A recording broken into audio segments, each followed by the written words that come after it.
నేలతల్లి కార్యక్రమానికి స్వాగతం. రైతన్నలకు ఎప్పటికప్పుడు నిపుణుల సలహాలు, సూచనలతో పాటు అభ్యుదయ రైతుల అనుభవాలను అందించే నేలతల్లి కార్యక్రమంలో సేంద్రియ పద్ధతిలో జీవన ఎరువుల తయారీ విధానాల్లో రైతు అనుభవాలపై నేలతల్లి స్పెషల్ స్టోరీస్.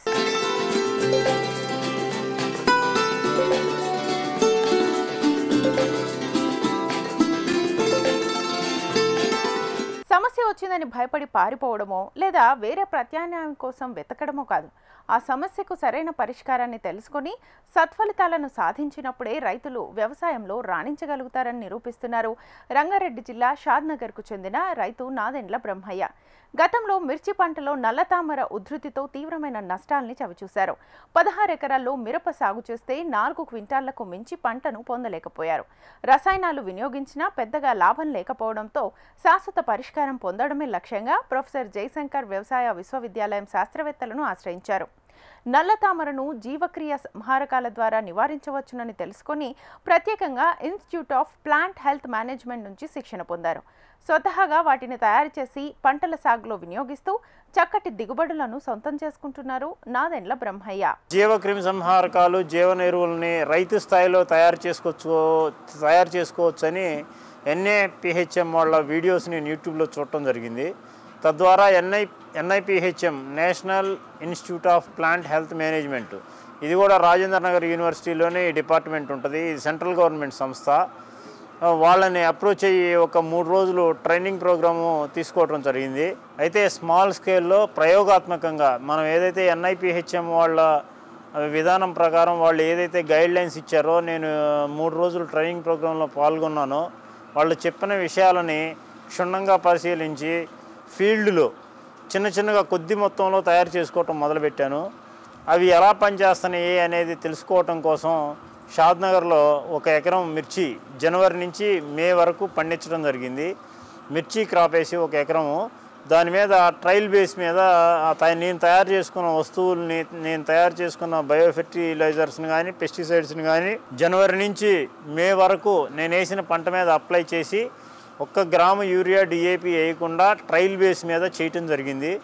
దాంట్లో కొన్ని సత్ఫలితాలు వచ్చినాయి, కొన్ని ఫెయిల్యూర్స్ కూడా వచ్చినాయి. ఆ ఫెయిల్యూర్స్ని ఎలా అధిగమించాలి, ఆ ఫెయిల్యూర్స్ని ఎలా అధిగమించితే మనం మళ్ళీ సీజన్లో క్రాప్ కరెక్ట్గా సేంద్రియ వ్యవసాయ పద్ధతిలో పండించగలము అనేది మళ్ళీ శాస్త్రవేత్తల యొక్క సలహాలు, సూచనలు తీసుకొని ఆ మిస్టేక్స్ ఏవైతే మనం ఆ ట్రయల్ పీరియడ్లో వచ్చినాయో వాటిని రెక్టిఫై చేసుకొని అదనంగా కూడా మనం ఇచ్చుకోవడానికి సంసిద్ధతగా తయారు చేసుకోవటం కోసం నేను ఈ యూనిట్ పెట్టుకోవటం జరిగింది. ఇది మొత్తం కూడా నా జీవన ఎరువులు, జీవక్రిమి సంహారకాలు వాటికి సంబంధించిన మెటీరియల్ తయారు చేసుకోవటం కోసం ఈ యూనిట్ ఎస్టాబ్లిష్ చేసుకోవటం జరిగింది.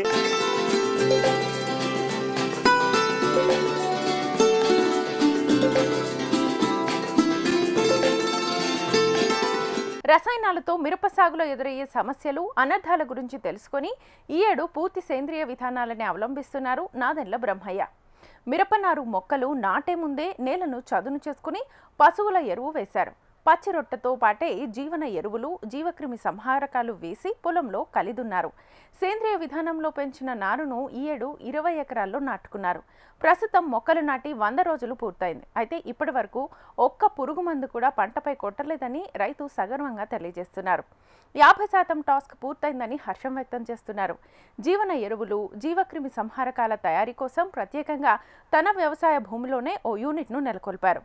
పంటకు అవసరమైన జీవన ఎరువులను ఎప్పటికప్పుడు సిద్ధం చేసుకుంటున్నారు. పశువుల ఎరువులు భూమికి కుప్పలు పోపించి వాటిల్లో ఆ కుప్పల్లో జీవక్రిమి సంహారకాలు, జీవన ఎరువుల్ని ఇవ్వటం జరిగింది. ఇచ్చిన తర్వాత మళ్ళీ మిర్చి పంటకి పచ్చిరొట్ట పైరు వేయించడం జరిగింది. పచ్చిరొట్ట పైరు ఎదిగిన తర్వాత ఈ జీవన ఎరువులు, జీవక్రిమి సంహారకాలు కలిపిన ఎరువుని పచ్చిరొట్ట దున్నే ముందు చేను మొత్తం చల్లించి పచ్చిరొట్టతో పాటు దాన్ని కలిపి భూమిలో దుక్కి చేయడం జరిగింది. నారుమట్లు కాడి నుంచి కూడా నారుమట్టును కూడా సేంద్రియ పద్ధతిలోనే పెంచడం జరిగింది.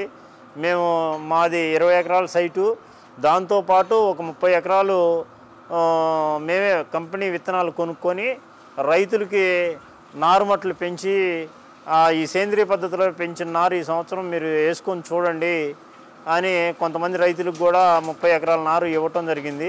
సెప్టెంబర్ ఫస్ట్ వీక్లో మేము నారుమట్టుని తిరగనాటి ప్రధాన పొలంలో నాటడం జరిగింది.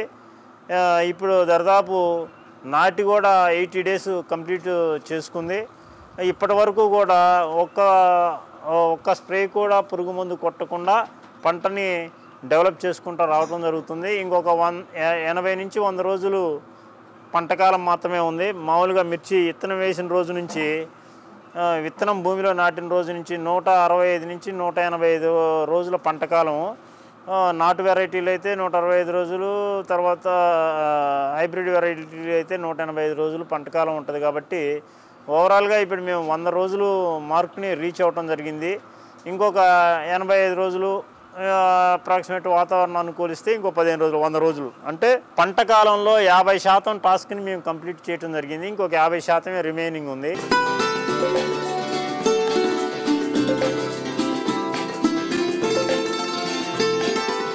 నేలతల్లి కార్యక్రమంలో చిన్న విరామం తీసుకుందాం.